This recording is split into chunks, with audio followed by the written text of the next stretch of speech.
fictionalized of course. I but heard a reference. Can I? ఏంది? Subramaniapuram kind of rural. It's definitely in a small Accent, town, rural accent. rural, but it has a ఇంకా ఎక్కువ చెప్పొద్దు actually shooting start చేయలేదు. Cinema release అయిన తర్వాత చాలా మంది ట్వీట్లు పెట్టారు, మనం కొట్టినాం అని. ఏ ట్వీట్ మిమ్మల్ని బాగా పర్సనల్ నాకు మోస్ట్ పొద్దున్న రష్మిక గారు ట్వీట్ అని చెప్తే అలా అది వైరల్ అయ్యేది అందుకే. మీ ఇద్దరు కాంబినేషన్ అయితేనే బాగుంటుంది. రష్మిక గారు ట్వీట్ అని మీరు చెప్పేశారు అనుకోండి, వాళ్ళు హ్యాపీ అంతే. అంటే మీకు ఒక ఇంట్రెస్టింగ్ బిట్ ఇవ్వాలంటే ఆన్సర్ అది జెన్యున్ గా చెప్పాలంటే. ఈ రష్మిక గారు ఈయనకి ఎంత పెద్ద ఫ్యాన్ అంటే, ఆవిడ శ్రీరాములు సినిమా చూడడానికి శ్రీరాములకి వెళ్ళడానికి ట్రై చేశారు. ఆవిడ అలౌ చేయాల, ఎందుకంటే ఆమె ప్రాబ్లమ్స్ అవుతుంది. ఆవిడ దొంగతనంగా ఎవరికి తెలియకుండా ఒక కామన్ మ్యాన్ లాగా ఒక మారు వేషంలో బ్రహ్మరాములు సినిమా చూసి వచ్చేసారు. ఆవిడ అంత పెద్ద ఫ్యాన్ ఆయనకి. మీరేమో ఇంకా ట్వీట్ దగ్గర ఆగిపోయారు. ఇవన్నీ చెప్తే కదా తెలిసేది. ఎంత త్వరలో శుభవార్త చెప్తాను, వెయిట్ చేస్తాను. అవన్నీ మీరు ఆయన అదే ఫస్ట్ కింగ్డమ్ ఎంజాయ్ చేద్దాం కొన్ని రోజులు. సక్సెస్ వచ్చాక గ్యారంటీ ఉన్నారు, సక్సెస్ వచ్చేసింది కదా, ఎంజాయ్ చేద్దాం కొన్ని రోజులు. జెన్యున్ గా చెప్తాను కదా. క్యాజువల్ గా ఎవరో పవన్ కళ్యాణ్ గారు వస్తారా ఫంక్షన్ కంటే, లేదు మా పవన్ కళ్యాణ్ ఈయన మీరు అన్నారు. సోషల్ మీడియాలో అదే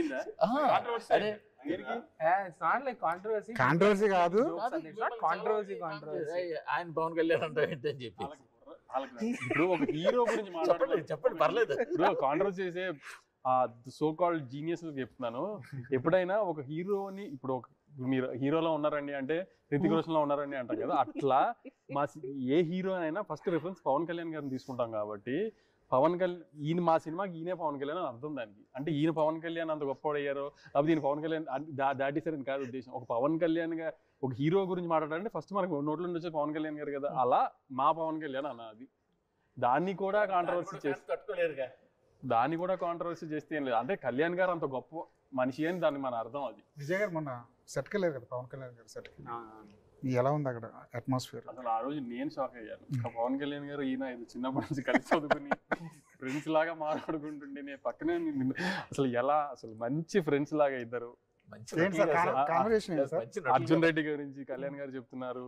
అసలు కళ్యాణ్ గారు కాలేజ్ లో ఉన్నప్పుడు విజయ్ గారు ఖుషి గురించి వీటి గురించి విజయ్ గారు చెప్తున్నారు. అసలు వాళ్ళు చూడాలి. అసలు ఏంటి సార్ కాన్వర్సేషన్? జనరల్లీ లైఫ్ గురించి, లైఫ్ అండ్ అప్రోచ్. కళ్యాణ్ గారు స్పిరిచువాలిటీ, మైండ్ సెట్ గురించి చెప్తుండే. అందరు సినిమాలు చూస్తా అని చెప్తుండే, నీ సినిమాలు కూడా చూస్తా అని చెప్తుండే. కళ్యాణ్ గారు హ్యూజ్ స్టార్ అయినప్పుడు నేను హాస్టల్లో ఉన్నా, పుట్టపర్తిలో ఉన్నా. సో అక్కడ మాకు సినిమాలు లేవు. So I was telling him, me journey అంతా నేను బయటికి వచ్చి పెద్దోడయి యాక్టర్ అయిన తర్వాత అప్పుడు చూసిన. అప్పటిదాకా నాకు తెలుగు సినిమా అంత exposure లేకుండే till my 10th standard, which was one huge journey. His arrival and stardom would have happened na first to 10th standard lo. Then we were talking about some other koni personal things that he was sharing and I was listening to, which public platform lo cheppoddu, but it was interesting. He's a phenomenon. So inka Kingdom వరకు